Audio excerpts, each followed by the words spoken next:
Descubra histórias de outros países. Se você não conhece a sua terra, não vai sobreviver. Um olhar único. Em vez de ser uma garota moderna, quero ser uma geisha negra, à moda antiga. De histórias que fazem com que cada cultura e a manutenção dá muito trabalho. Seja inigualável.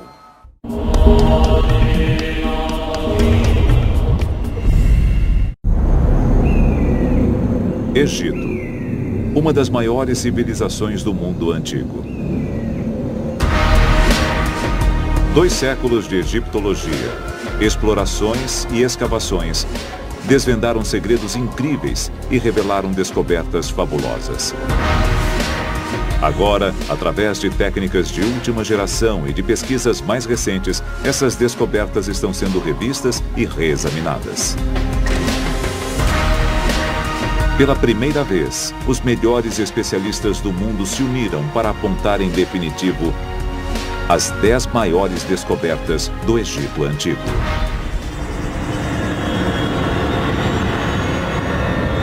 O Egito na história. Cada uma dessas 10 grandes descobertas é um tesouro em si. Mas não é só isso. Elas são chaves de acesso para uma das civilizações mais extraordinárias que o mundo já conheceu. Essas descobertas são portas para o passado, que nos permitem saber como os antigos egípcios viviam, o que pensavam e o que faziam. Objetos encontrados décadas e até séculos atrás ainda representam um desafio. Eles devem ser decodificados.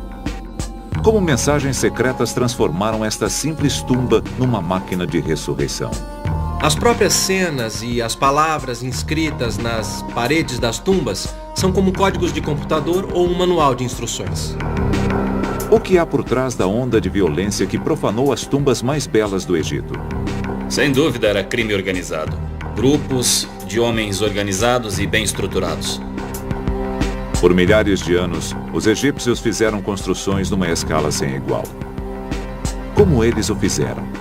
Não se sabe, ao certo, como pessoas com ferramentas simples e muito suor conseguiram erguer um monumento tão impressionante. Durante 3.000 anos, sua cultura resistiu às muitas invasões, sobrevivendo a todos os seus rivais. Os egípcios tinham um senso de cultura tão forte, uma história tão longa, que na realidade mudaram mais seus invasores do que foram mudados por eles. Eles criaram uma superpotência que dominou durante mais tempo que qualquer outra da história. Agora, a ciência, a tecnologia e as pesquisas mais recentes irão revelar a vida e a mentalidade dos egípcios. O Dr. Zahi Hawass é o maior arqueólogo do Egito atualmente e é o guardião de todas as antiguidades egípcias. Trabalhando com uma equipe de cientistas renomados e percorrendo o país de uma ponta a outra, ele irá nos guiar através das maiores descobertas do Egito. Vamos levá-lo numa aventura da qual você jamais esquecerá. A primeira descoberta revela o equipamento engenhoso que levou o Egito a se tornar uma das maiores civilizações da antiguidade. Esta descoberta foi um milagre. Ela mostra o talento dos egípcios. E, surpreendentemente, esse avanço tecnológico está guardado em uma embarcação. Barco do faraó Khufu. Há mais de 4.500 anos, o faraó Khufu ordenou a construção da Grande Pirâmide. O que ele enterrou sob ela é tão impressionante quanto a própria pirâmide. O mais impressionante nesta descoberta é como os egípcios, 4.600 anos atrás, construíram este barco incrível. O barco de Khufu é o artefato mais extraordinário do mundo. Seu comprimento equivale a 13 andares de altura. Ele tem 1.200 peças e foi montado com pedacinhos de madeira e uma espécie de costura. O sítio em Gizé foi escavado muitas vezes. Mas essa descoberta ocorreu por acaso. A descoberta aconteceu totalmente por acidente. Muitas grandes descobertas sempre acontecem por sorte. Foi em 1952. O arqueólogo Kamal El-Malak estava supervisionando a limpeza de uma área ao lado da Grande Pirâmide. O lado sul da pirâmide estava completamente coberto de detritos e fragmentos de pedra, e eles começaram a limpar a área. Quando estavam limpando, eles encontraram placas de calcário enormes, cuidadosamente assentadas.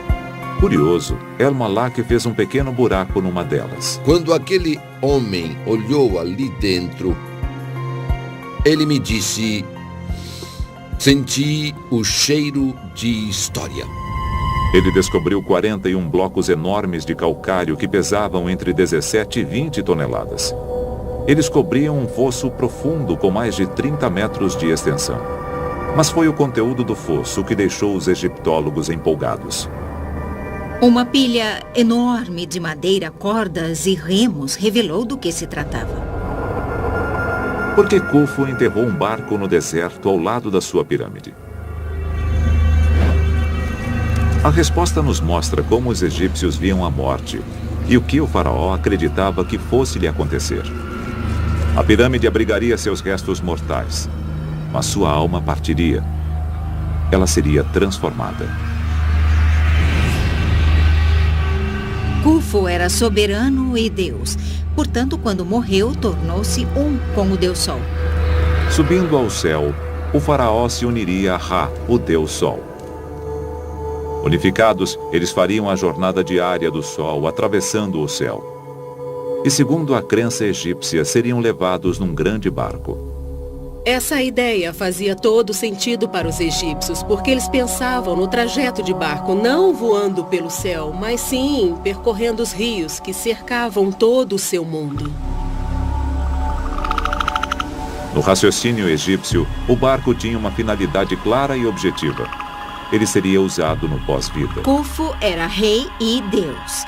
E, portanto, ao morrer, além de passar a usar o barco para ir e vir visitando as pessoas, o mais importante é que ele e o Deus Sol seriam um só. O barco de Khufu foi feito para transportar seu mestre pelos céus. Ele tem um papel religioso vital, e isso é sinal de outra coisa. Do fato de que os barcos e a água estavam no coração da vida no Antigo Egito. O barco de Khufu é um testemunho fabuloso da importância do Nilo no Antigo Egito. Barcos significam o Nilo, e o Nilo era o Egito. Os egípcios dependiam do Nilo para comida, água e irrigação, mas acima de tudo dependiam do Nilo para movimentar-se de um lugar a outro. O Nilo liga o norte e o sul do Egito. Os egípcios comercializavam com outros povos através do Nilo. A riqueza trazida pelo rio foi o que propiciou o crescimento da sua civilização. O Nilo foi o fator mais importante para os egípcios na construção da sua seleção, e por isso podemos dizer sobre os egípcios que o Nilo construiu o Egito Antigo. Tesouros de ouro e joias vinham da Núbia, no extremo sul. O granito duro com o qual foram erguidos os mais belos monumentos do Egito percorria centenas de quilômetros pelo rio, vindo de Assuã. Os faraós enviavam expedições comerciais à terra de Punt, milhares de quilômetros ao sul. O comércio fluvial trouxe vastos recursos ao país, permitindo aos faraós do Egito construírem um império. A importância dos barcos no Antigo Egito está evidenciada em murais espalhados pelo país. Mas a arte não foi capaz de detalhar a engenhosidade das técnicas usadas para construir naus tão grandes. Para os arqueólogos, a descoberta de um barco de verdade, perfeitamente conservado pelo modo como foi enterrado, é como uma cápsula do tempo. Pelas bordas, a madeira parecia que havia acabado de sair do estaleiro, sem que um segundo se passasse nos 4.500 anos seguintes. Os arqueólogos puderam investigar a antiga tecnologia de construção de barcos como se estivessem presentes 45 séculos atrás. Cada uma das 1.200 peças do casco foi feita à mão. Você tem um quebra-cabeça bastante complexo de encaixe das próprias placas. Cada peça se encaixa individual e exclusivamente na peça acima, abaixo e nas laterais. Mas o mais extraordinário é como essas peças estão unidas. Os egípcios não usavam pregos ou coisa parecida na construção dos barcos. Sem parafusos, nem rebites ou cola. Este barco foi montado com fibra vegetal. Trata-se de uma forrageira chamada alpha grass, comum em todo o Egito. São gramíneas de fibra longa e muito grossa, mas esfregadas juntas de uma forma especial, elas formam uma corda muito resistente, porém flexível. Restauradores criaram um modelo do barco numa escala de 1:100. Foi assim que eles usaram as cordas para juntar as peças e montar o barco. Incrível! O desenvolvimento dessa técnica deu aos egípcios uma vantagem sobre outras culturas.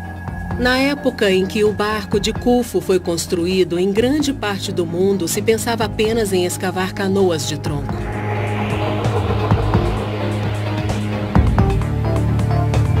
A tecnologia das placas de madeira costuradas permitiu aos egípcios construir embarcações muito maiores que das culturas rivais. Eles podiam transportar cargas maiores, viajar a distâncias mais longas e comercializar com todo o mundo conhecido.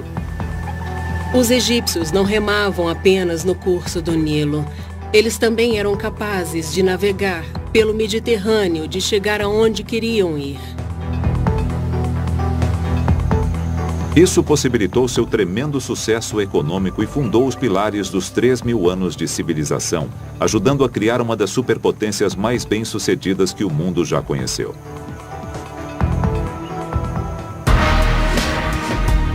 O barco de Khufu é a primeira das 10 maiores descobertas do Egito, porque os barcos animaram o nascimento de um império. A riqueza trazida pelos barcos superdimensionados financiou a construção de obras superdimensionadas. Os egípcios ergueram templos e monumentos em escala única na antiguidade. Mas esses templos e monumentos jamais teriam sido construídos se os antigos egípcios não dominassem a técnica necessária para extrair pedras das pedreiras em grandes quantidades. Sem pedras não haveria estátuas nem monumentos. Muito do que sabemos dos egípcios vem dos registros gravados por eles em pedra. A seguir, uma equipe de cientistas tenta desvendar os segredos dos mestres de obra do Egito. Numa experiência totalmente nova, eles tentarão dominar o poder que construiu uma nação e deixou um legado extraordinário.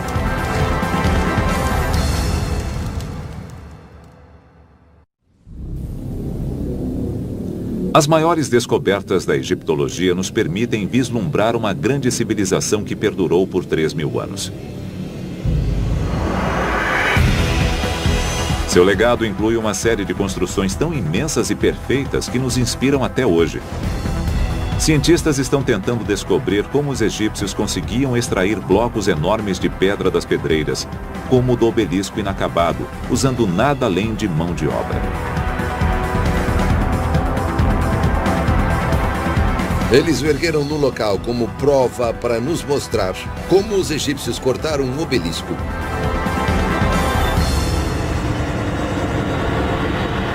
A pedreira do obelisco inacabado. O obelisco inacabado pesa mais de 1.000 toneladas. Mais do que 500 picapes grandes. Ele está localizado na antiga pedreira de granito em Aswan, no Alto Egito. O obelisco nunca foi retirado da pedreira. Arqueólogos já tentaram entender por que, depois de tanto trabalho, ele foi abandonado. Se terminado, teria 10 andares de altura. Decorado com imagens e hieróglifos, ele teria sido um componente vital no conjunto de um templo. O obelisco era o símbolo de ligação entre o rei e o Deus Sol. Obeliscos são peças de uma precisa tecnologia espiritual. Para os egípcios, o obelisco era um símbolo do sol, era um raio do sol, portanto era uma espécie de condutor de energia. Funcionando como um para-raio espiritual, os obeliscos coletavam e canalizavam a energia dos céus. Ele tem de ser uma peça única de pedra. Se quebrasse, significaria que o raio do sol seria quebrado e o poder de Deus seria partido. Por isso, quando os engenheiros descobriram uma rachadura no obelisco em Aswan, ele foi abandonado. Foi um golpe de azar para os antigos egípcios, mas um golpe de sorte para a ciência moderna. Uma coisa em arqueologia que é quase tão importante quanto o sucesso é o fracasso. Indícios no próprio obelisco e ao seu redor revelam como os antigos trabalhadores das pedreiras extraíam pedras enormes. Com uma máquina fotográfica de 1000 toneladas, ele oferece um instantâneo de um trabalho em realização 3.000 anos atrás. A partir de um experimento totalmente inédito com indícios do obelisco inacabado, os cientistas pretendem demonstrar como isso era possível. Começamos a descobrir coisas incríveis que enriqueceram nosso conhecimento sobre os obeliscos pela primeira vez. Adel Kelani passou a vida investigando antigas técnicas de extração em pedreiras. Este é um bom exemplo de rachaduras naturais nas camadas de granito. Localizá-las antes de iniciar o trabalho é muito importante. O granito tem falhas naturais onde a rocha já enfraqueceu. Identificando essas falhas, os antigos engenheiros podiam iniciar o processo de separar a pedra do leito de rocha. Ficava mais fácil cortar a pedra porque, embora fosse necessário quebrar alguns pedaços, contava-se com um plano de fraqueza para separar a pedra com maior facilidade. Numa segunda fase, os trabalhadores batiam com trituradores manuais de pedra para desgastar a pedra. Essas marretas primitivas eram feitas de dolerito, uma rocha bem mais dura que o granito. Mas a técnica era demorada e tempo era luxo do qual os trabalhadores das pedreiras não dispunham. Os faraós queriam sempre seus monumentos concluídos depressa. Muitos se preocupavam se viveriam tempo suficiente. O tempo médio de reinado de um faraó era de menos de uma década, e nenhum faraó confiaria seu legado ao sucessor. Seus monumentos poderiam durar por toda a eternidade, mas o tempo em vida para construí-los era muito curto. Basta ver a quantidade de obeliscos e de estátuas de granito espalhados pelo Egito para constatar que os trabalhadores das pedreiras encontraram uma solução. Sob as pedreiras, os cientistas encontraram pistas que nos indicam que solução foi essa. O que nós temos aqui é a história, como num livro aberto. Ele nos conta exatamente como os egípcios fizeram. No extrato, há tijolos de barro carbonizados, pedaços de madeira queimada e lascas de pedra fraturada pelo calor. Baseado nisso, Adel acredita ter descoberto como os engenheiros egípcios aceleraram o processo de extração de granito. Os egípcios usavam o fogo para ajudar a quebrar a pedra. O calor do fogo fazia com que a rocha se expandisse e ela se contraía quando resfriava. Esse processo enfraquece e pode até partir a rocha. Teoricamente, se conseguiam controlar esse processo, os egípcios poderiam separar grandes blocos de granito. Mas Adel não havia testado sua teoria até agora. Estou ansioso para ver o resultado porque é uma nova descoberta. Exatamente como os antigos engenheiros, Adel escolhe uma falha na rocha.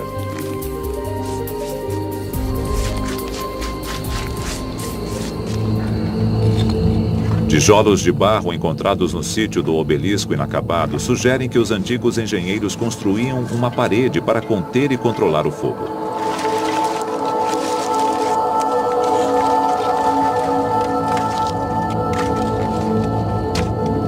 O fogo aumenta a temperatura da rocha para 426 graus.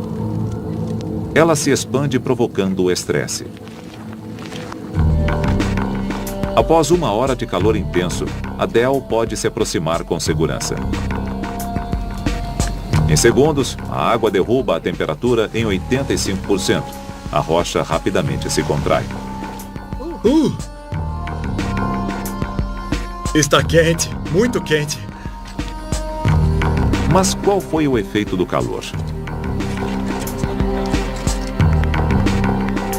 Adel agora pode testar se a rocha enfraquecida pelo fogo é mais fácil de quebrar do que uma outra fratura não aquecida.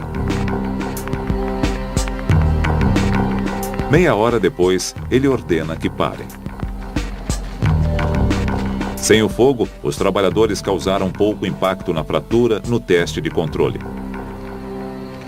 Mas no local queimado, a rachadura está se abrindo. Pode-se ver como o fogo afetou as camadas de granito. Está funcionando muito mais rápido do que esperávamos. Isso explica como os antigos egípcios fizeram tantos obeliscos em tão pouco tempo. Portanto, é provável que a extração de tamanha quantidade de pedra num espaço de tempo tão curto tenha sido através do auxílio do fogo. Um dos principais mistérios das técnicas do Egito Antigo foi solucionado com esta operação hoje. O obelisco inacabado forneceu as pistas e a arqueologia experimental mostrou que a teoria pode funcionar. Explica como os egípcios podiam extrair pedras numa escala que era quase sobre-humana. Descobrimos exatamente como é que eles cortavam um obelisco. Esses grandes monumentos ainda têm o poder de causar admiração. Eles foram construídos milhares de anos atrás sem a tecnologia moderna. E somente estamos começando a entender como.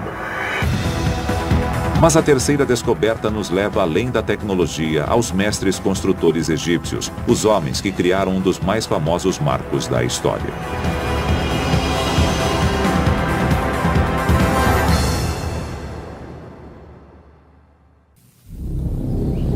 As maiores descobertas feitas no Egito revelam segredos de uma civilização poderosa e dramática que durou 3.000 anos. Os antigos egípcios criaram alguns dos monumentos mais impressionantes do mundo, e o mais impressionante de todos é a Grande Pirâmide. A terceira descoberta é sobre as pessoas que a construíram. Não se sabe bem como foi possível erguer um monumento tão impressionante apenas à custa de muito suor e usando ferramentas simples. Agora, a ciência está prestes a revelar a resposta para esse mistério. As tumbas dos trabalhadores das pirâmides.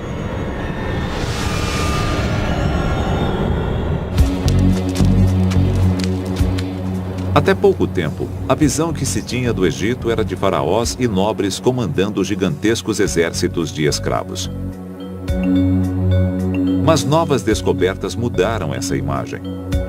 Elas mostraram que havia uma hierarquia social sofisticada e benefícios aos trabalhadores numa sociedade caracterizada por operários, representantes de sindicatos, chefes e executivos.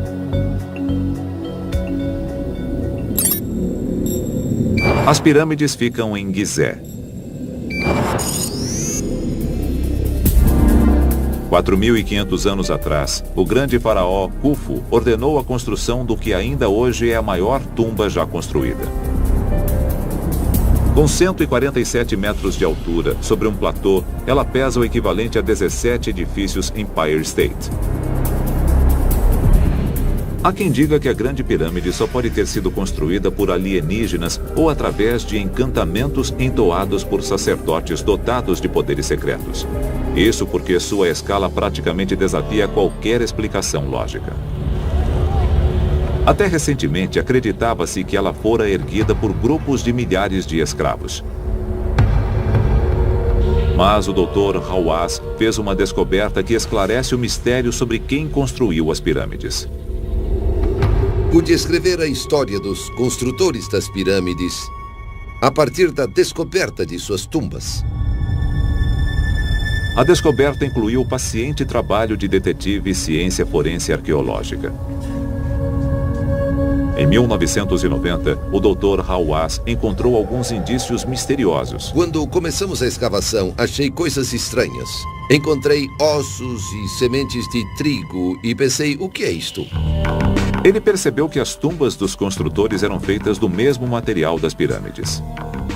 Pedaços de calcário, granito e basalto, que sobraram da construção da pirâmide. Esta pedra era a mesma que eles usavam para a tumba do seu rei. Com os pedaços não aproveitados, eles construíam tumbas uns para os outros. Subindo a colina, a equipe do Dr. Hawass descobriu tumbas mais elaboradas. Numa delas havia um nome.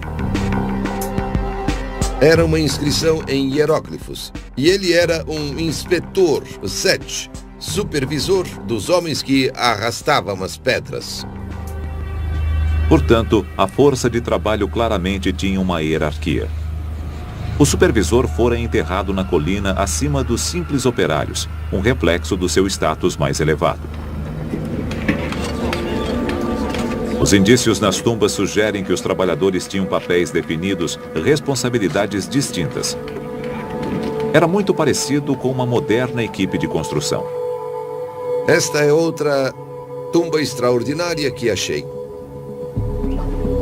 Esta tumba pertencia a um homem chamado Nefertis. Aqui vemos seu nome, Nefertis. Mas o que é extraordinário, na minha opinião, são estas cenas. Eu nunca havia visto isso. Eles estão fazendo cerveja e também assando pão. Por essa razão, eu acredito que Nefertis pode ter sido encarregado da panificação. O Museu do Cairo contém estatuetas encontradas em Gizé. Elas mostram várias atividades dos cidadãos, inclusive a fabricação do pão e a produção do vinho. Outros relevos pintados mostram escribas fazendo a contabilidade para os comerciantes. Mais uma vez, há indicações de uma força de trabalho organizada numa estrutura conhecida como numa moderna comunidade industrial. E eles parecem ter sido valorizados e bem cuidados. Indícios revelam que havia um sistema de assistência médica. Descobrimos que muitos operários sofriam acidentes, como pedras que caíam nas mãos e nas pernas. Eles movimentavam pedras pesadas. Todos os esqueletos de homens e mulheres mostram problemas nas costas. No entanto, indícios forenses revelaram que o nível de tratamento médico que eles recebiam era surpreendentemente sofisticado. Janet Mond é fisioantropóloga, especializada no estudo de ossos antigos. Vimos indícios claros de que, em algum momento, muito antes da morte do indivíduo, o osso foi fraturado. Os ossos estão bem reposicionados e provavelmente ficaram imobilizados durante algum tempo. Podemos dizer, pelos padrões de hoje, que o processo de solidificação foi perfeito nesses indivíduos. Foi um bom trabalho. Obviamente, esses trabalhadores eram muito valorizados pelos seus empregadores. Ser um operário era um privilégio raro. Eles eram bem pagos, bem tratados e o trabalho era, inclusive, fácil. As tumbas dos construtores de pirâmides revelam uma estrutura organizada de profissionais e artesãos especializados dentro de uma força de trabalho bem ordenada. Eles tinham o apoio de um sistema sofisticado de bem-estar para os operários. Essa descoberta prova algo importante. As pirâmides não foram construídas por escravos. Como as tumbas de Gizé pertenciam a pessoas comuns, elas aparentemente foram ignoradas pelos caçadores de tesouros.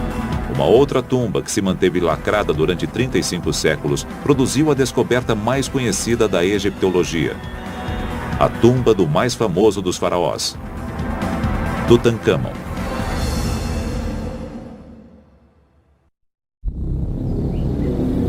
O Antigo Egito é uma das civilizações de maior duração ao longo da história. E foi governada pelos reis mais poderosos. Estas são estátuas de homens de verdade. Quem e como eles eram? Arqueólogos estão tentando descobrir a resposta na tumba do faraó Tutancâmon. Este não é o ícone para uma estátua, é o ícone do mundo todo. Quem era o homem por trás da máscara dourada? O tesouro de Tutancâmon.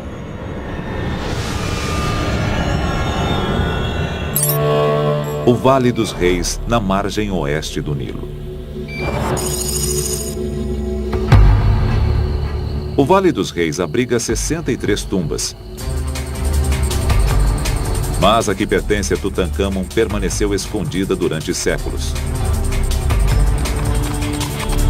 Em 1922, o grande explorador e egiptólogo Howard Carter partiu em sua busca. Howard Carter ficou por 5 anos, 5 temporadas tentando encontrar a tumba. Até que certa manhã, quando os operários começaram a limpar os arredores, encontraram 15 degraus que levavam à entrada da tumba. A tumba estava a 10 metros de profundidade na rocha de calcário do vale. A entrada no fundo da galeria estava fechada. Carter fez um buraco. E naquela sala ele viu coisas maravilhosas. Além do corpo do faraó, a tumba guardava mais de 3.000 tesouros enterrados com ele. Desde então, a tumba vem atraindo egiptólogos interessados em examinar e analisar a múmia e seus tesouros. E agora os arqueólogos podem ir mais a fundo do que nunca. Eles podem ver o menino rei como ele nunca foi visto antes. Arqueólogos estão recorrendo à ciência médica moderna para estudar seu corpo de 3.500 anos. Com aparelhos de tomografia computadorizada, milhares de radiografias do corpo são agrupadas formando uma imagem tridimensional. A tomografia é uma maravilha para a arqueologia. Podemos realmente ver tudo. Podemos ver como este rei morreu, quando ele morreu, podemos ver tudo isso. Os especialistas estão investigando um misterioso orifício na nuca de Tutancâmon. Seria esse o ferimento que o matou. Se você olhar o crânio, vai constatar que existe um buraco na nuca. É uma lesão grave nas vértebras superiores e até a base do crânio, no forame magno, onde eles se conectam. O ferimento é condizente com uma lesão sofrida pela vítima de uma agressão. Esse orifício levou à conclusão que o menino de ouro foi assassinado. Mas o jovem rei teve mesmo uma morte violenta? Pode haver uma pista no antigo processo de mumificação. A mumificação é tão antiga quanto o próprio Egito. Ninguém sabe ao certo por que os antigos egípcios passaram a mumificar os mortos, mas presumivelmente, como as pessoas e animais que morrem no deserto ressecam-se naturalmente, os egípcios teriam constatado que eles ficavam perfeitamente preservados.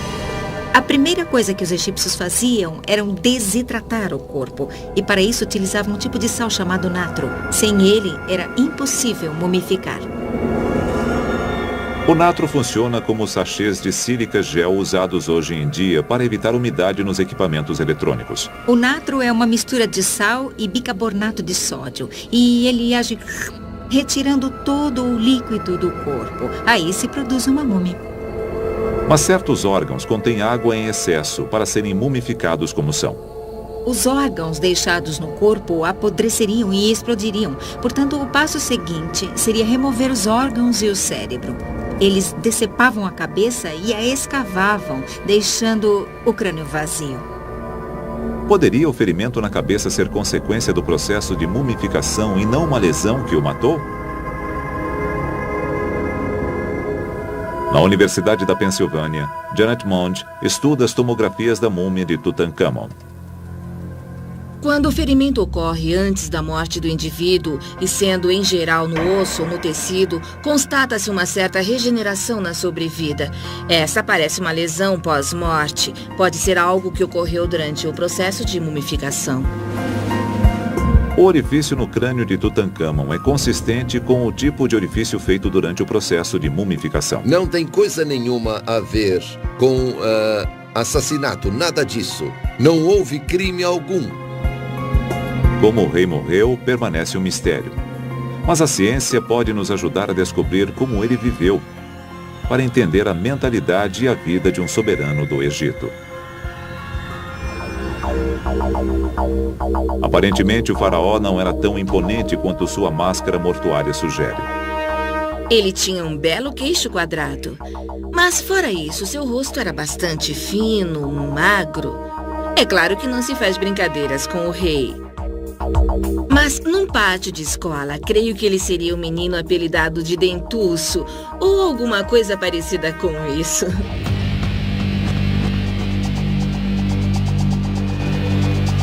As tomografias mostram que Tutancâmon tinha dentes salientes, contrariando sua famosa máscara.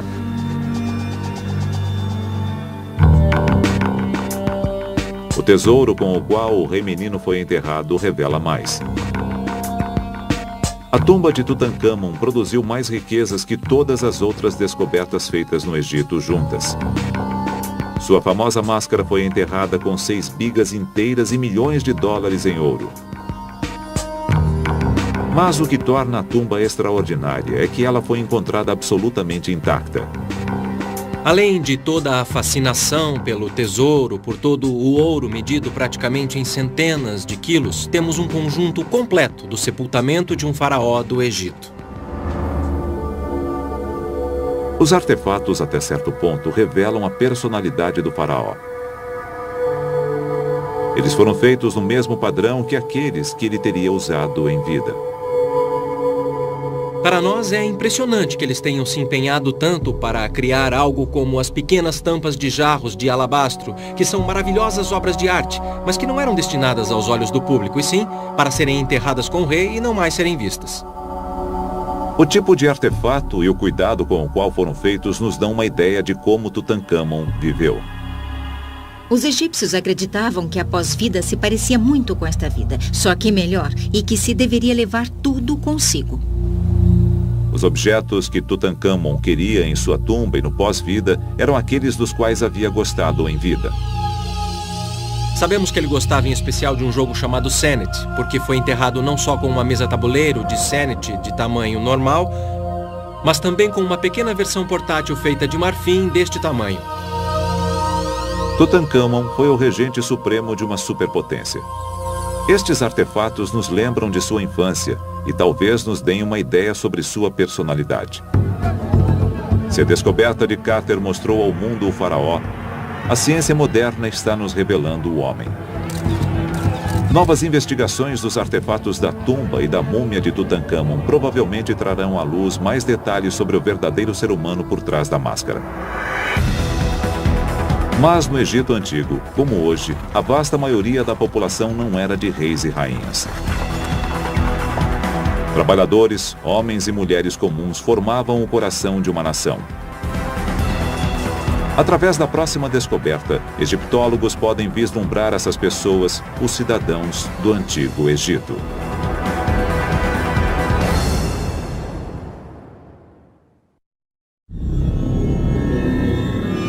Dez grandes descobertas feitas no Egito revelam uma civilização extraordinária.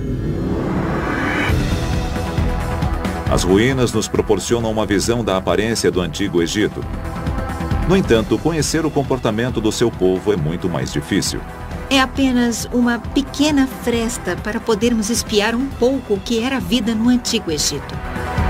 A quinta descoberta proporciona uma chance de entender a vida dos cidadãos comuns na cidade dos construtores de tumbas. A cidade dos construtores de tumbas.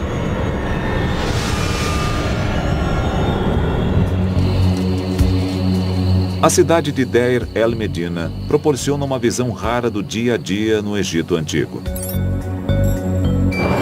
Ela ficava na margem oeste, no Nilo. As ruínas de uma cidade egípcia inalterada são uma descoberta rara e muito valiosa. Deir el-Medina permanece praticamente intocada, como seus moradores a deixaram. Portanto, é uma fonte enorme para arqueólogos na reconstrução da vida diária dos antigos egípcios. Ela permaneceu porque foi construída com pedras. A maioria das outras cidades do Antigo Egito ocupava a planície inundável do Nilo e era feita de tijolos de barro que se decompõem com água. O mais espetacular e uma sorte no caso de Deir el-Medina é que ela tenha sobrevivido. Ela abrigava 280 pessoas e foi erguida numa localização improvável, em meio ao deserto, 1 hora a pé do Vale dos Reis. Isso leva os arqueólogos a acreditar que ela foi erguida propositalmente para abrigar as pessoas que trabalhavam no vale. Eles eram encarregados das obras, da construção e também da decoração das tumbas dos reis no vale.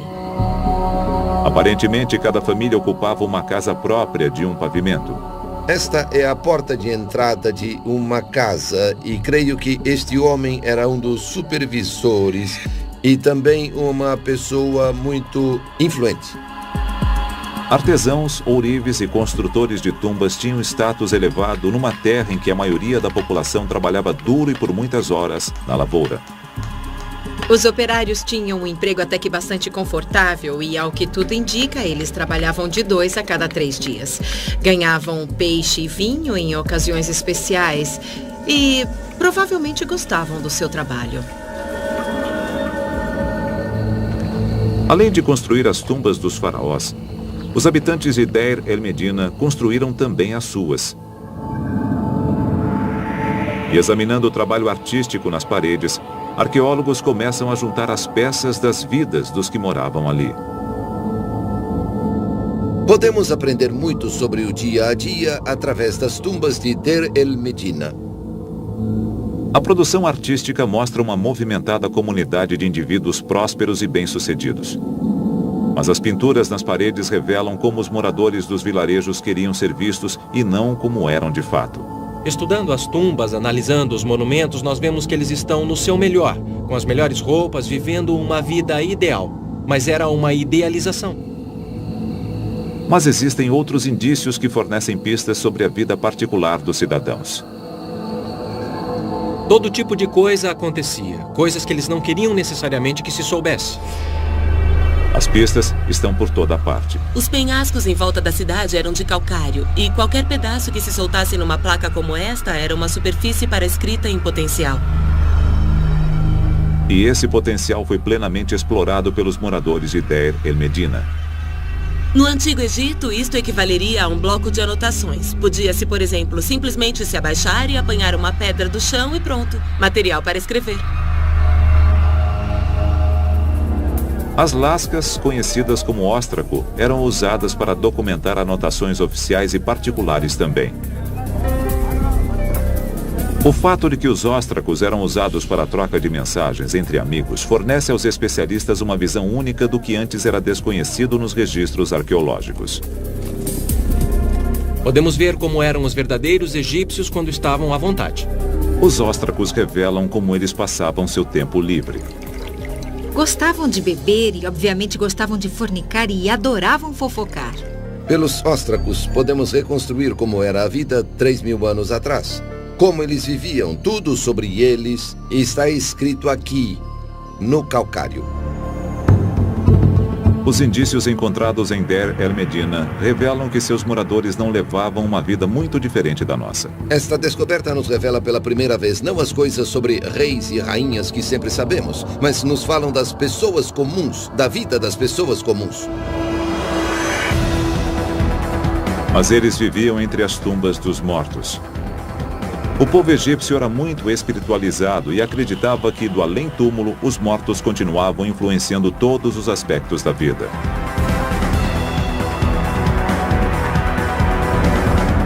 Na sexta das 10 grandes descobertas do Egito, o Dr. Hawass irá reabrir a tumba que permaneceu fechada ao público durante décadas. Ele revelará o que para os egípcios era um supercomputador mágico com 274 metros de comprimento.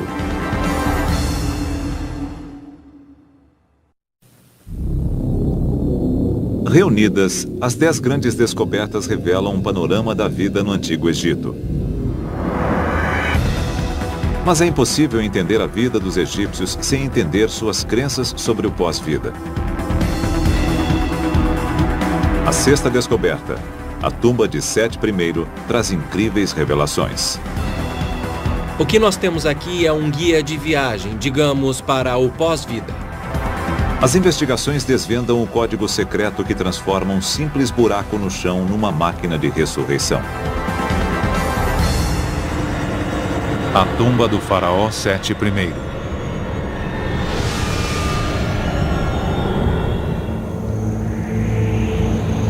O Vale dos Reis contém 63 tumbas.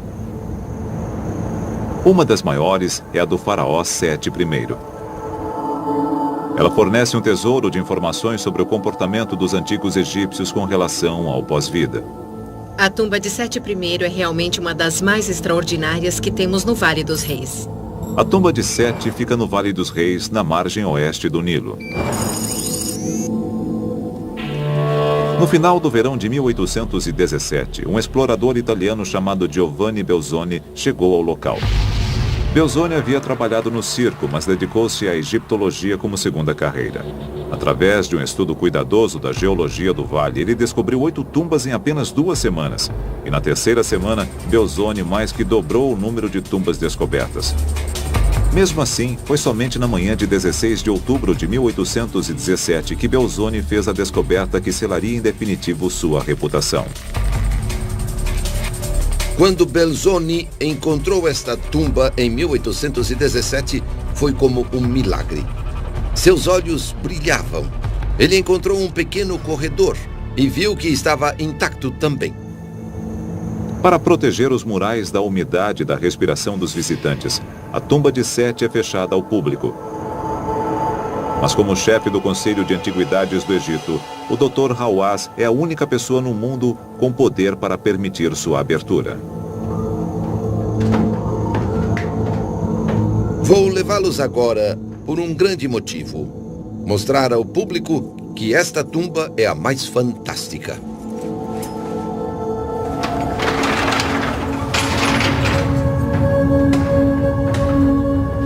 A entrada aprofunda-se no leito de rocha. A tumba foi escavada na rocha a uma profundidade de mais de 100 metros. Ela contém algumas das obras de arte mais espetaculares do Antigo Egito. Todas as superfícies são pintadas. O que tira o fôlego da gente é não só a beleza das formas, mas também as incríveis cores vivas que são usadas. Esta é uma das cenas mais belas, mostrando o relacionamento entre Sete I e a deusa Maat. É extraordinário como em todas as cenas, como podem ver, ela o está abraçando, mostrando que o apoia e o abençoa para que ele parta para o após-vida. Os arqueólogos estão analisando as obras de arte para entender melhor o que os egípcios acreditavam que aconteceria com o faraó após a morte. Esta é uma das poucas tumbas do Vale dos Reis que conta como a própria tumba endeusará o faraó.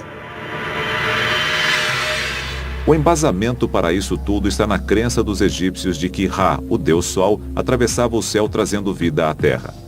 Mas à noite, ele viajava ao submundo para lutar contra os demônios que ameaçavam a terra do Egito. Esse ciclo tinha importância vital para os antigos egípcios. Eles acreditavam que, se ele não se completasse, o sol não nasceria, o Nilo não correria e o mundo acabaria. A tarefa de Sete após a morte era juntar-se ao Deus nessa luta. O rei se juntaria ao ciclo solar durante as horas em que ele atravessa o submundo, e era de extrema importância que ele fizesse parte desse ciclo, porque essa era a sua função no além. Sete teria de garantir que o sol nasceria novamente após sua morte para cumprir seu dever e seu destino. As obras de arte que ele encomendou para sua tumba eram um encantamento para facilitar sua ressurreição. Encantamentos são como manuais de instrução ou software de computador. Eles funcionam, cumprem uma finalidade. Isto não era arte, era lógico, funcional. Como linhas de um código programadas numa máquina. A tumba é uma máquina de ressurreição. Ela funciona, ela cumpre um propósito. As cenas em si e as palavras inscritas nas paredes desta tumba são como um código de computador ou um manual de instruções. A arte codificada revela como os egípcios consideravam o misticismo e a magia. Era real. Se você acredita em magia, uma varinha mágica não é diferente de um martelo. Ela é uma ferramenta, tem uma função, serve a um propósito. Agora nós estamos onde a tumba termina. Aqui as imagens nas paredes representam o paraíso. O deus Osíris reina no paraíso. As pinturas mostram claramente Sete encontrando e se juntando ao Deus. Como poderia Sete estar com Osíris no paraíso se exatamente no mesmo momento estava no submundo combatendo os demônios? Para os egípcios, fazer duas coisas ao mesmo tempo não era um problema. Os antigos egípcios eram espertos quanto ao pós-vida, acreditavam em múltiplas tarefas. A filosofia religiosa do Egito permitia que seus deuses e faraós estivessem em muitos lugares ao mesmo tempo. Mas temos que entender que o ponto de vista racional, o ponto de vista lógico, é uma criação da mente ocidental que veio da Grécia Antiga. Os antigos egípcios, em lugar de verem as coisas como contradições, encaravam-nas como dois lados da mesma moeda. A tumba de Sete é uma pista do quanto a visão de mundo do Antigo Egito era diferente da que temos hoje. Eles tinham muitas crenças que achamos estranhas, como faraós que se tornam deuses, almas que estão em dois lugares ao mesmo tempo e objetos e imagens que têm poderes mágicos reais e práticos. Eles veneravam seus deuses em templos que estão entre os maiores da história.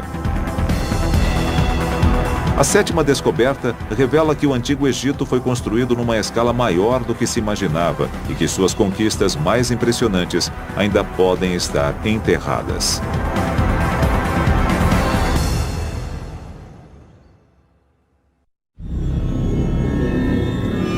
As 10 maiores descobertas do Antigo Egito revelam os segredos de um mundo que floresceu 5.000 anos atrás. Mas algumas estimativas sugerem que 70% das ruínas egípcias ainda estão enterradas. O Egito é único entre as civilizações do mundo porque no país inteiro há templos e tumbas abaixo do solo. São monumentos como o Templo Perdido de Akhmin. O Templo Perdido de Akhmin.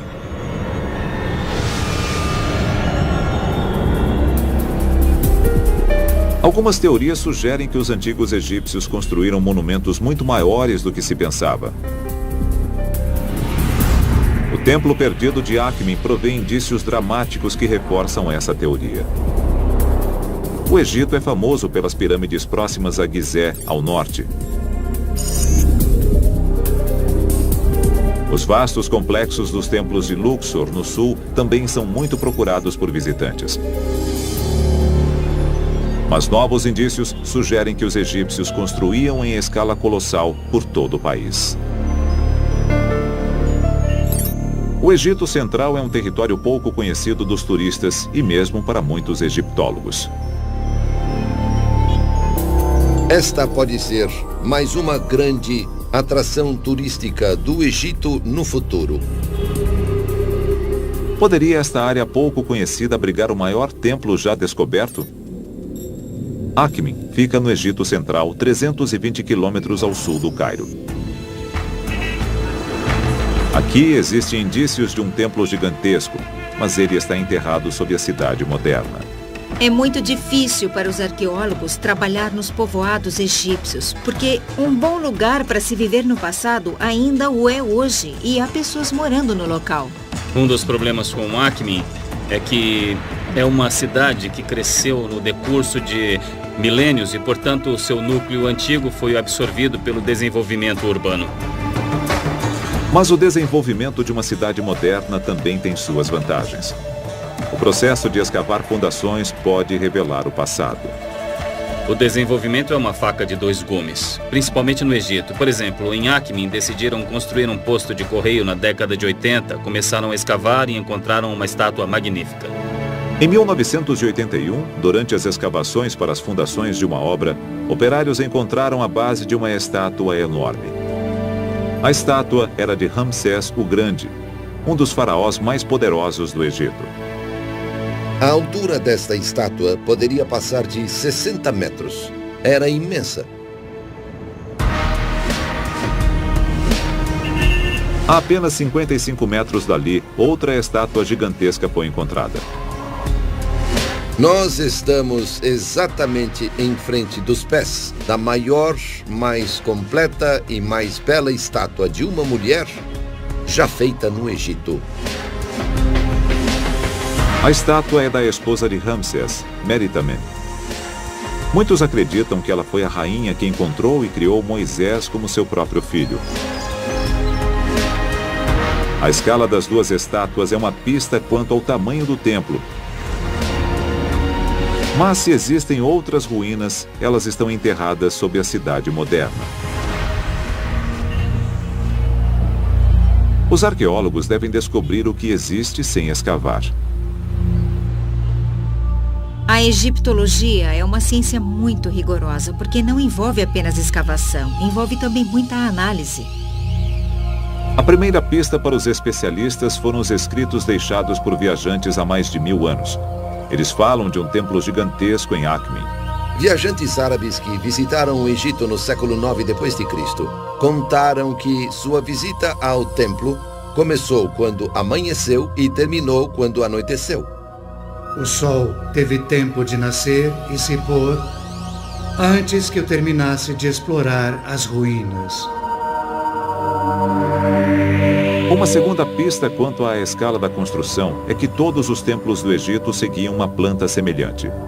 Os templos no Egito antigo são a morada dos deuses, uma espécie de ponto de conexão entre o plano divino e o plano humano. É um modelo arquitetônico da ideia de cosmos, e os antigos templos egípcios seguem um layout formal. Assim como as igrejas, mesquitas e templos da atualidade seguem um padrão, o mesmo acontecia com os templos no Egito. Portanto, analisando um templo totalmente visível, arqueólogos podem aplicar esse conhecimento ao sítio de Akhmin. O templo de Amon-Ra, 160 quilômetros ao sul, em Luxor. A análise do desenho padrão do templo de Luxor permite aos arqueólogos prever com fundamento onde o restante do templo em Akhmin está enterrado. Mansur Boraik é especialista no desenho dos templos. Creio que o templo de Akhmin era maior, mas tinha o mesmo layout do templo de Luxor. O desenho padrão de um templo começa com uma longa avenida pavimentada. Ela leva a um grande portão ladeado por duas estátuas. E em Akhmin, é aqui que a estátua de Ramsés ficaria. Dentro há um pátio. É onde estaria a estátua da rainha Melitamen. Mas esse é apenas o começo. Há outros pátios que avançam 250 metros até o santuário interno. O desenho de Luxor pode ser aplicado ao templo em Akhmin. Eu tenho uma imagem do local aqui no computador. Combinando a localização das estátuas com a planta do templo de Luxor, o Dr. Wegner consegue estimar as verdadeiras dimensões do templo de Akhmin. Dá para ter uma ideia da dimensão pelo campo de futebol que está aqui no alto à direita, na imagem do Google Earth. Pode-se ver que a extensão provável desse templo no Novo Reino é de 4 a 5 vezes o comprimento do campo de futebol. Isso dá a percepção de um templo realmente enorme. Mesmo sem uma escavação complementar, essa análise permite aos arqueólogos afirmar que o templo em Akhmin foi construído em escala gigantesca. Este pode ser o início do templo e o santuário deve estar aqui, sob as casas. Novas escavações e desdobramentos serão necessários para que a extensão do templo seja revelada com exatidão. Na verdade, poderemos descobrir o templo inteiro. Mas uma coisa é certa. Uma nova imagem do Egito está se desenhando. A de um país maior e mais desenvolvido do que se imaginava. Uma faixa contínua de construções ao longo de todo o Nilo. Não apenas os locais já famosos, no norte e no sul, mas também na região central. Indícios de uma civilização mais impressionante do que se poderia pensar. E o governante mais bem-sucedido dessa superpotência foi Ramsés, o Grande. Descobertas nas paredes de um dos templos mais impressionantes do Egito relatam o dilema que quase destruiu seu papel de faraó. A história é revelada na 8ª grande descoberta, o templo de Abu Simbel.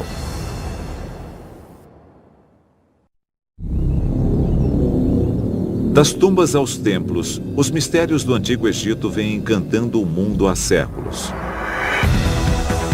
Um dos mais significativos é também um dos maiores. Com as 4 estátuas de Ramsés o Grande ladeando a entrada, é o templo de Abu Simbel. O epítome do ego de Ramsés, por assim dizer, ou da sua divindade, a natureza espetacular das suas conquistas é com certeza Abu Simbel. O grande templo de Abu Simbel.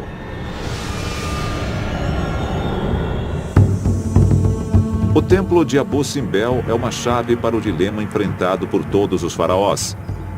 Como reinar ao mesmo tempo como homem e como Deus.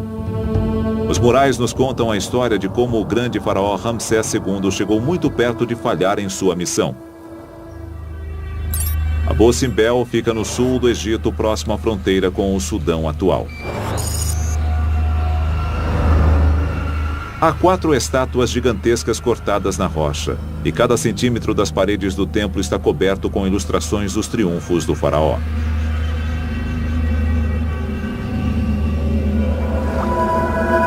Em 1871, quando o aventureiro e pioneiro egiptologista Giovanni Belzoni chegou ao local, o templo estava encoberto por areia. Belzoni pôs-se a trabalhar retirando milhares de toneladas de areia, mas cada balde retirado era substituído por mais areia que deslizava da duna. Quando estava quase desistindo, ele encontrou uma solução simples para o problema aparentemente impossível. Molhada, a areia ficaria no lugar. O plano foi um sucesso. Após 4 anos de trabalho árduo, ele finalmente encontrou a entrada do templo, tornando-se o primeiro homem em séculos a adentrá-lo. O templo de Abu Simbel era um monumento ao maior construtor, guerreiro e faraó do Egito, Ramsés II. Ramsés II foi um dos grandes reis. Ele governou o Egito Antigo durante 67 anos e transformou o país num museu aberto para expor suas conquistas. Mas a análise dos murais e das estátuas revela o duplo papel de um faraó do Egito. Sua função primaz era defender a nação. Ele é o grande guerreiro, o herói único que defende o Egito de todos os seus inimigos. O segundo papel envolve a religião. O papel do faraó no âmbito humano não é apenas ser o líder dos devotos ou o intermediário entre a humanidade e os deuses. O rei tinha um pé no mundo divino e outro no mundo humano. A autoridade e o poder do faraó dependiam de seu desempenho nesses 2 papéis. Mas Ramsés foi tão bem sucedido como rei guerreiro que ficou sem ter contra quem lutar, minando sua posição como governante. Os relevos do templo ilustram esse dilema. A história começa com uma batalha, a Batalha de Kadesh. Ramsés II lutou uma batalha importante, que foi a Batalha de Kadesh contra os hititas. Isso está escrito no templo. Durante a primeira parte do reinado de Ramsés, o Egito estava em guerra contra um vizinho poderoso, os hititas. Os hititas governavam um império que se estendia do norte da Turquia até a Síria. Entre eles e os egípcios ficava a cidade de Kadesh. Os relevos nas paredes contêm o registro completo mais antigo de um combate militar. O Dr. Mohammed El-Bial estuda a brutalidade da batalha. Aqui, a figura mostra os egípcios batendo e punindo os hititas. Veja, estão batendo com muita força. Foi um choque de superpotências. O que torna Kadesh tão diferente é que foi realmente um choque de superpotências. Ramsés deparou-se com todo o exército hitita e todos os seus aliados no campo de batalha. E, na verdade, isso era relativamente raro no mundo antigo. 2 grandes exércitos se enfrentando no campo de batalha. Os relevos de Abu Simbel ilustram uma batalha violenta na qual foram usadas as armas mais avançadas da época. Tinham bigas pela primeira vez, tinham cavalos. E assim foi possível construírem um império. A biga egípcia era extremamente ágil, manobrava com rapidez. E podemos dizer que equivalia a um míssil atual. Era como o F-16 da antiguidade. Os combates com bigas incluíam corridas a 50 km por hora contra o inimigo, lançando o número máximo de flechas para forçá-lo a recuar. Ataques cerrados e violentos. Eles se aproximavam, disparavam as setas e, a seguir, numa manobra veloz, saíam de alcance até poderem atacar novamente. Ramsés afastou os hititas e defendeu seu país com sucesso. No 21º ano de seu reinado, ele assinou um tratado de paz com o Império Hitita. Sem batalhas para lutar, Ramsés não podia preencher a função de guerreiro como faraó. O que fazer quando não se tem mais inimigos? Ramsés estava diante de um problema político. Abu Simbel revela a solução que Ramsés encontrou. E ele resolveu isso partindo para o extremo oposto e enfatizando seu papel religioso. Como não podia mostrar que era um guerreiro porque não havia mais contra quem lutar, ele podia dizer: eu sou um Deus vivo. Ramsés declarou sua divindade. A essa altura, Ramsés pôs ambos os pés no mundo divino e tornou-se um deus vivo 24 horas por dia. Os egípcios passaram a ser governados por um deus vivo. Abu Simbel tornou-se um templo não apenas para os deuses, mas para o próprio Ramsés como um deus. Ramsés II construiu o templo para si mesmo, como um deus, para ser adorado. Aqui nós chegamos ao santuário, ao local mais sagrado, onde Ramsés II lançou um desafio e se colocou entre os outros deuses. Ele tem a sua estátua no santuário, como as outras estátuas dos 3 maiores deuses do Egito. Ele é um deles, é igual a eles. Foi um golpe político de mestre. Foi a fachada perfeita de Deus vivo para um homem já velho e frágil. E nada sabemos sobre suas faculdades mentais. Ele ainda conseguia enxergar, estava cego, simplesmente não sabemos. O templo de Abu Simbel revela os 2 aspectos mais importantes da função de um faraó: defender o Egito e comungar com os deuses. Revela como Ramsés resolveu o problema do sucesso total no primeiro aspecto, o de defensor, para tornar-se um deus vivo. A penúltima descoberta entre as 10 maiores continua a história dos grandes faraós nos anos após sua morte. É uma história turbulenta de crime organizado, roubos, assassinato e terrorismo sancionado pelo Estado, revelando os mistérios das múmias reais desaparecidas.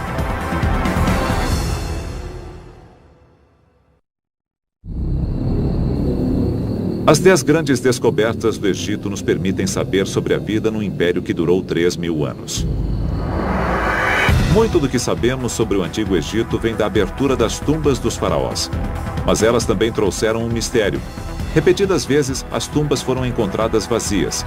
As múmias dos faraós estavam desaparecidas. Uma das mais importantes descobertas na arqueologia egípcia foi o esconderijo real. Os egiptólogos viram-se diante de um verdadeiro quem é quem dos grandes reis. Caverna secreta das múmias.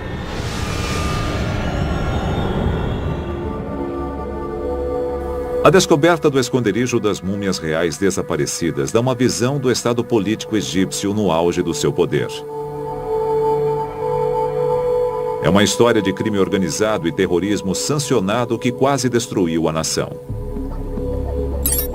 Os indícios estão localizados na margem oeste do Nilo. O Vale dos Reis contém 63 tumbas de alguns dos maiores faraós do Egito. Quase todas as tumbas foram encontradas vazias, sem os tesouros e as próprias múmias. Mas, a cerca de 5 quilômetros do Vale dos Reis, há um outro desfiladeiro. Nele não há tumbas e acreditava-se que ali também não havia segredos. Mas em 1980, um pastor estava procurando uma cabra perdida. Numa fenda a meio caminho subindo um dos penhascos, ele encontrou a entrada de uma caverna. E quando ele entrou um corredor de uns 60 metros, escavado na rocha. Dentro dele estava o conteúdo de mais de 50 tumbas, inclusive as múmias de alguns dos maiores faraós da história. Para resolver o enigma e descobrir por que as múmias estavam ali, os arqueólogos tiveram de analisar a situação política e social do Egito há 3.000 anos. A seca e as lutas internas entre facções políticas rivais estavam levando o país à anarquia. Todos esses problemas, a questão ecológica, política, as invasões estrangeiras levaram ao colapso do sistema, quando um sistema de governo complexo, que só conseguiria enfrentar uma ameaça por vez, vê-se diante de muitas delas ao mesmo tempo, esse sistema não aguenta e tudo começa a desmoronar. A sociedade começou a ruir. A população viu-se diante da fome e da miséria. A necessidade de ouro levou as pessoas aos lugares onde sabiam que ele seria encontrado, as tumbas dos faraós. À noite, as pessoas entravam e ficavam procurando pelas múmias Elas invadiam as tumbas e quebravam tudo. Esses atos de sacrilégio nasceram do desespero. Uma vez que o limite entre a civilidade e o caos é cruzado, nada, nem a crença nos deuses, nem o temor do sacrilégio e da condenação eterna irá evitar o roubo das tumbas e a violação dos templos. Mas não foram atos praticados por criminosos esporádicos. Sem dúvida era crime organizado. Grupos de homens organizados e bem estruturados, inclusive com uma espécie de hierarquia interna. O roubo das tumbas tornou-se uma atividade econômica, de fato. Isso criou um dos primeiros exemplos de crime organizado da história. Literalmente todos entraram no negócio de roubar tumbas. Todos estavam envolvidos, desde os mais altos escalões do governo, que não participavam diretamente dos roubos, mas faziam vista grossa e recebiam sua parte. Mas havia alguns sacerdotes do templo de Luxor que ainda se consideravam guardiões da religião egípcia, dos templos e das tumbas dos faraós. E eles resolveram salvar e esconder as múmias. Eles queriam proteger os reis. Levaram todas as múmias e as enterraram aqui, longe de todos. E nunca revelaram esse segredo. O fato de os sacerdotes salvarem as múmias permitiu aos cientistas estudar os restos mortais de alguns dos governantes mais poderosos da antiguidade. Fechando os olhos e recuando milhares de anos no tempo, podemos imaginar este rei vivo. Após sua descoberta, as múmias foram levadas para o Museu Egípcio no Cairo, onde estão guardadas em condições estéreis. Entrando nesta sala, cheia de cadáveres, podemos reagir sentindo medo, rindo, chorando, sorrindo. Mas através da ciência, pela primeira vez, estas múmias falarão conosco. O mais interessante é o que não está aí. Os faraós eram enterrados com tesouros incalculáveis, mas nenhuma das múmias foi encontrada com algo de valor. Examinando os sarcófagos violados, nós podemos constatar que o ouro e outras joias preciosas foram sistematicamente retirados de alguns deles. Isso fornece indícios para uma teoria da conspiração de alto nível. Se alguém está roubando uma tumba no meio da noite com medo de ser morto ou atingido pelos deuses, vai fazer isso às pressas, com medo, e vai agarrar tudo aquilo que puder e fugir. Mas os objetos foram retirados dos corpos metodicamente.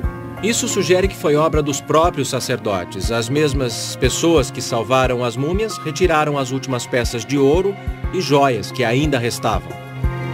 Embora os sacerdotes tenham salvado e também roubado as múmias, eles deixaram para a ciência um legado valiosíssimo. É uma faca de dois gumes, porque podemos dizer que eles fizeram uma boa coisa escondendo as múmias num lugar secreto e as protegendo desse jeito, mas eles também as roubaram. As investigações da ciência forense revelam a vida real dos grandes faraós. Mas desta descoberta podemos também entender um pouco sobre a sociedade no Egito Antigo. Uma sociedade à beira da anarquia. Quando a nação desmoronou, outros impérios rapidamente tiraram vantagem. E o Egito sofreu centenas de anos com invasões. Mas em vez de ser destruída, a cultura egípcia era tão forte que os invasores acabaram adotando os costumes e crenças do seu novo lar.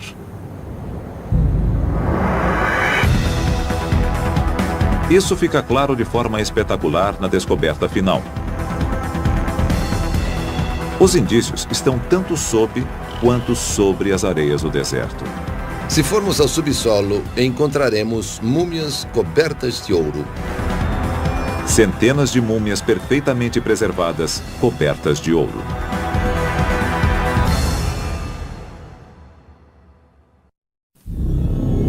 Há séculos, a antiga civilização egípcia vem cativando a imaginação dos cientistas, arqueólogos e aventureiros. Agora, liderado pelo Dr. Zahi Hawass, um grupo de especialistas selecionou as 10 grandes descobertas que nos contam sobre essa civilização extraordinária. Mesmo no seu declínio final, a antiga cultura egípcia criou algo que milhares de anos depois inspiraria admiração: um campo de múmias ainda intocado. Se você escavar ao redor, à direita, à esquerda, em qualquer lugar, você vai acabar encontrando múmias.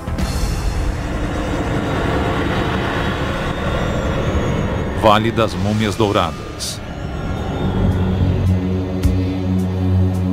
No decorrer de sua história, o Egito foi atacado por muitos impérios.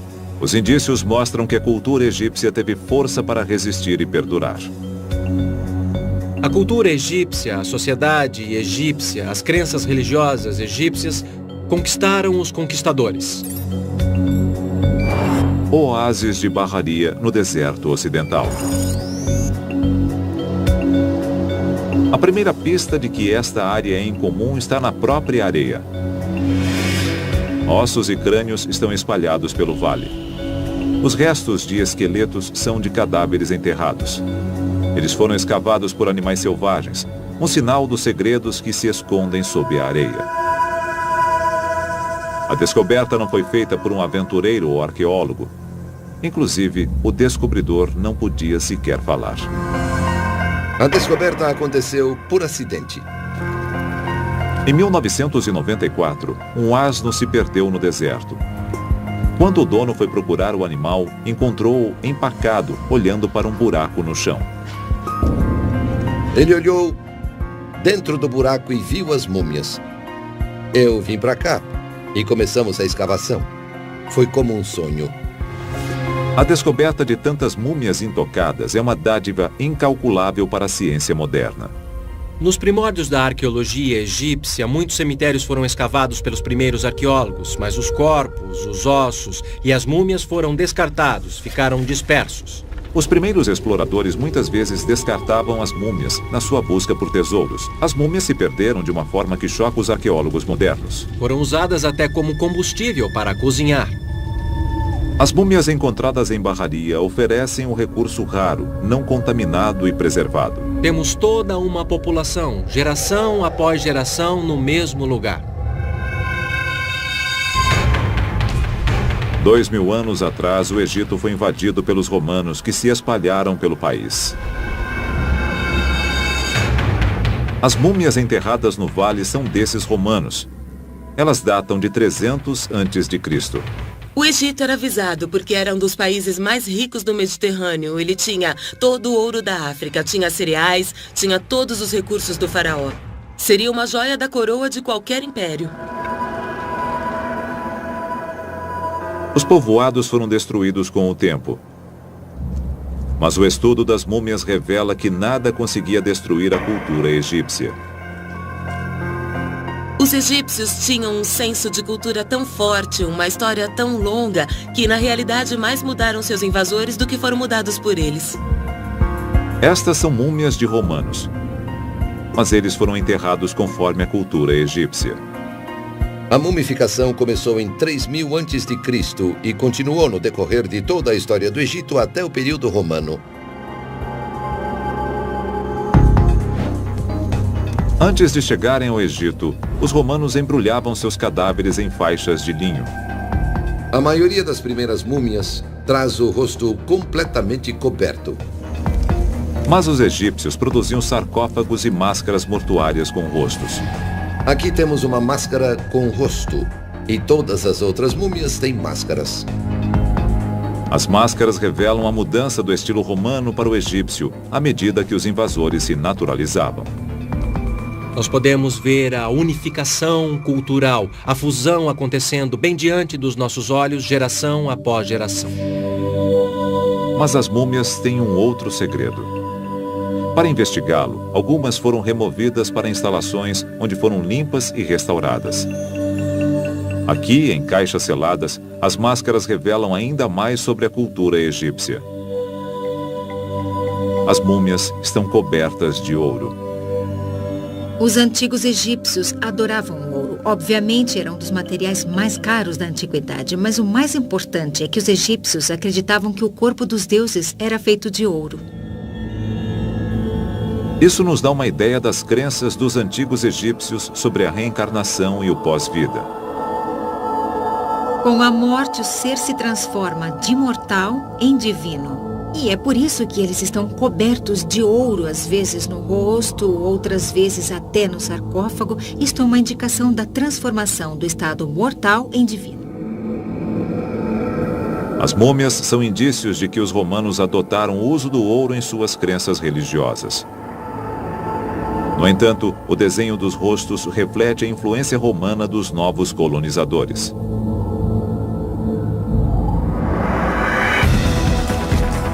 As múmias douradas demonstram a fusão do faraônico e do romano numa nova civilização egípcia. Alguma coisa para agradar os romanos e alguma coisa para agradar os egípcios. As múmias do vale demonstram que, apesar de tudo o que aconteceu em sua história, os egípcios, ao menos, foram tenazes e flexíveis. Isso permitiu a continuidade das crenças e tradições que sempre foram essencialmente egípcias. O senso de identidade deu a eles uma espécie de estabilidade para descartar um império e acolher o que viesse a seguir. Agora que revelamos as 10 descobertas mais importantes do Egito, podemos reuni-las. Iremos montar um quadro do mundo dos antigos egípcios, mundo esse que continua supremo e cativante até o presente.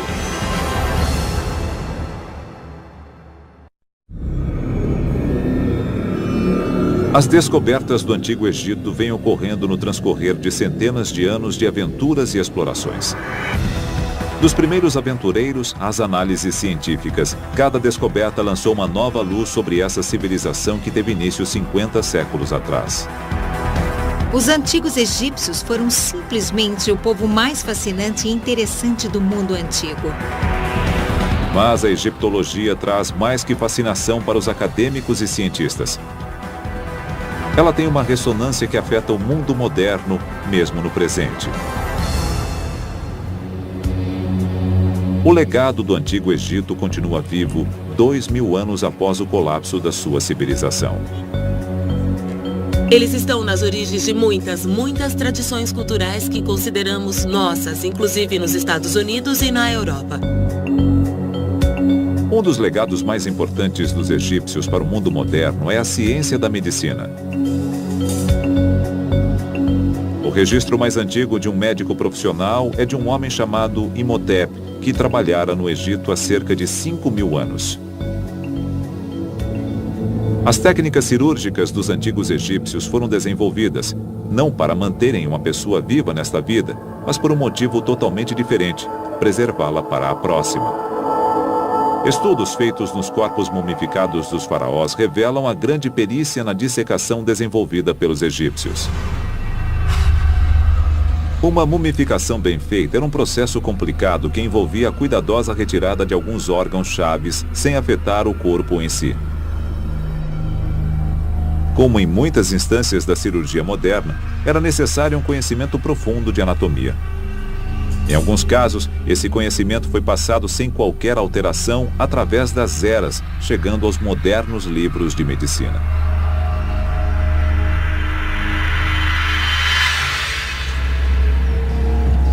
E a medicina não está sozinha no seu débito para com os antigos egípcios.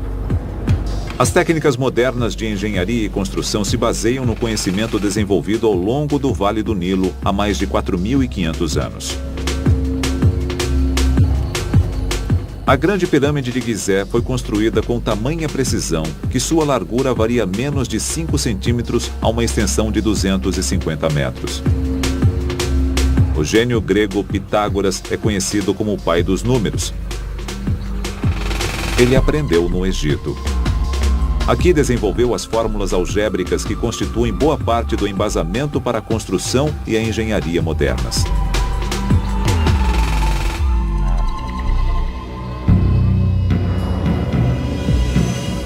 Quanto mais os cientistas estudam o mundo dos antigos egípcios, mais revelam o quanto devemos a essa civilização. A busca por novas descobertas continua a cada dia. Depende das novas gerações tentar descobrir se há algo a mais desse tipo ainda a ser descoberto, mas é uma maneira empolgante de se fazer essa busca. Uma nova área de investigação está localizada no Vale dos Reis. Da tumba de Sete I aos tesouros de Tutancâmon, o vale produziu muitas das descobertas mais importantes sobre o Antigo Egito. Mas ele ainda pode conter outros segredos. Isso foi confirmado com a descoberta de uma nova tumba em 2006, chamada KV63. Muitos cientistas acreditam na existência de outras tumbas a descobrir no vale. Creio que nem todos os túmulos dos faraós foram encontrados, as oportunidades ainda estão lá. Os textos registram um número muito maior de faraós do que o número de tumbas encontradas. E isso é o mais estimulante, porque é uma validação da teoria.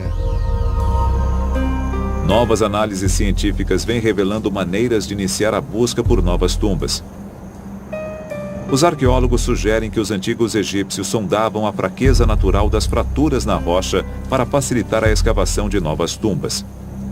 Portanto, encontrando a zona de concentração de fraturas e extrapolando a tendência, o construtor de tumbas a acompanharia com muita sorte por todo o caminho, quase em linha reta. Richard Parizek está sondando essas fraturas no Vale dos Reis. Esta é uma zona de concentração de fraturas e podemos constatar que o padrão das fraturas é bastante evidente. Se os engenheiros da antiguidade escavavam ao longo das fraturas milhares de anos atrás, então as fraturas são bons lugares para se procurar por uma nova tumba hoje.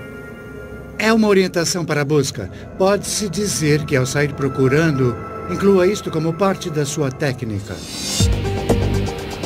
Só o tempo dirá se esse enfoque irá produzir uma descoberta tão extraordinária quanto a múmia do rei Tutancâmon.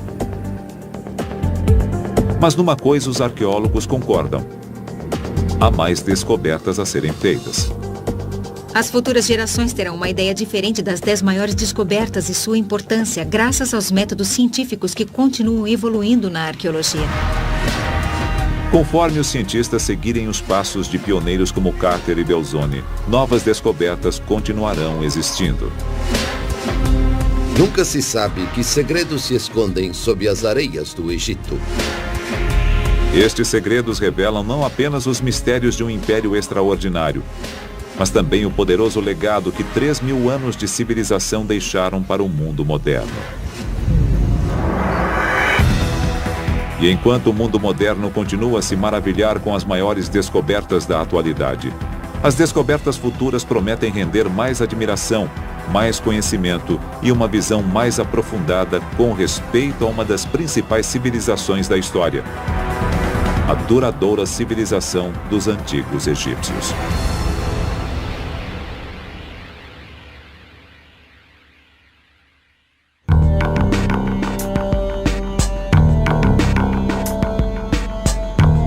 Versão brasileira, DPN Santos.